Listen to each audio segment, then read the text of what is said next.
بو چوارشتە نەبێ لەم دنیای ڕزگارێ نابێ. والعصر إن الإنسان لفي خسر إلا الذين آمنوا وفيربوني توحيد السنة وتطبيق كله وعملوا الصالحات كاري بيبك نجم مناقشة ومجادلة بيبك وتواصوا بالحق أو حقي خوي فيريبو لأخويا تطبيقي كردو بخلقي بقياني ولا يشا تطبيقي لكن هاوية مشى عزيتك دينا راحتك ريد جاءتك ريد وتواصوا بالصبر وردت بري بالصبر كواتا شي لخسران رزقاريك نالا في خسر بي أو شوارا يكي كان نبيت ولا دورا وكان بي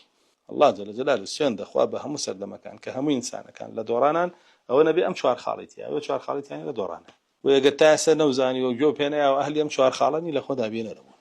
ولا دورا كان نبي ويزور قرنجة إنسان بردوام بو شوارشتا بجي إنسانية إلما كفيرة به ناتواني عملي فيك يجي نبريو رجي خواتي هي تواني عملي فيك بلام دعوي بوناك عبد سكرم بكلاي خوم باباني با الطوبة بغرباء كان يصلحون إذا فسد الناس خلقي باشا كان لك هذا خلق فاسد بو نال صالحون خوان باشن نال خوان باشن وخلقيش باشا كان أو بدا زيناني ومرتبه وبدا زيناني بهشته أنجا دواو دعوي بو كان دواو صبري لسبب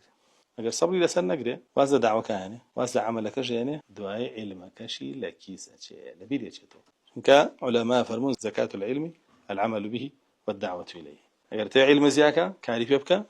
ودعوي بك خلقي بوبانك شوار خالة واجب لسرهم مسلماني لخويا بيان تبون